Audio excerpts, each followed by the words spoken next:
Shalom. Selamat datang di Renungan Harian Rhapsody of Realities Indonesia, edisi 17 April 2025. Melayani Tuhan dengan benar.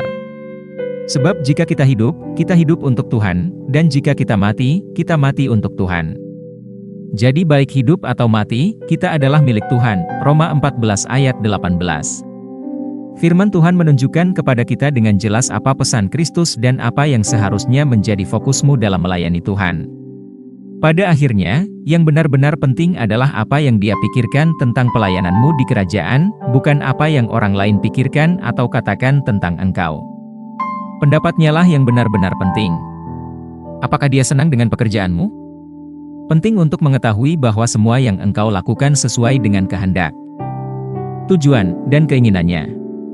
Tidak cukup bahwa engkau melakukan apa yang engkau pikir atau anggap benar, itu harus menjadi apa yang Dia inginkan dan bagaimana Dia menginginkannya.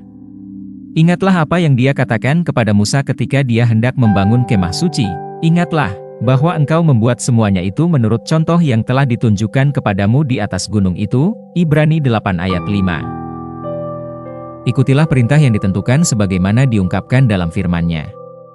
Jika engkau tulus, Dia akan membuka hati, pikiran, dan pemahamanmu terhadap kitab suci dan menunjukkan kepada engkau bagaimana melayaninya dan melayaninya dengan benar. Hal ini sangat penting karena bahkan dalam kitab suci, engkau akan mengamati orang-orang tertentu yang berjalan dekat dengan Tuhan tetapi terkadang gagal mencapai sasaran. Misalnya, para rasul awalnya mengira Injil hanya untuk orang Yahudi dan mengabaikan keselamatan orang-orang bukan Yahudi.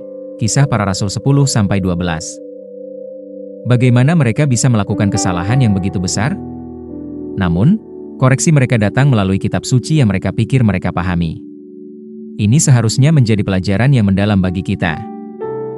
Jika para rasul bisa saja salah meskipun mereka memiliki pengetahuan, maka kita harus mencari pemahaman yang lebih dalam untuk memastikan kita selaras dengan kehendak Tuhan.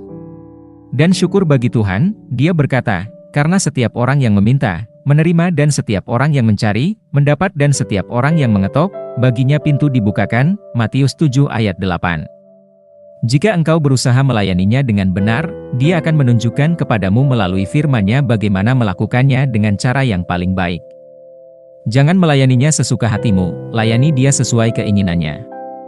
Tujuan pelayananmu dan cara kerja serta cara engkau berjalan bersamanya harus selaras dengan kehendak-Nya. Carilah pikirannya, pahami keinginannya, dan berjalanlah dalam terang firman-Nya. Rasul Paulus, dalam Roma 1 ayat 9, berkata, karena Allah, yang kulayani dengan segenap hatiku dalam pemberitaan Injil Anak-Nya. Itulah caranya, pelayanan dalam roh, oleh roh dan melalui roh. Mari kita berdoa. Bapa terkasih, terima kasih telah membuka hati dan pikiranku untuk kehendak-Mu. Aku melayani-Mu dengan rohku, dalam Injil Yesus Kristus, untuk hidup dalam persekutuan yang intim dengan-Mu setiap hari. Hidupku, sumber dayaku, pikiranku, perkataanku, dan tindakanku adalah persembahan penyembahan yang terus-menerus, yang mencerminkan kemuliaan dan tujuan-Mu, dalam nama Yesus. Amin. Ayat renungan hari ini terdapat dalam Roma 1 ayat 9 AMPC, Matius 6 ayat 33, Yohanes 4 ayat 23-24.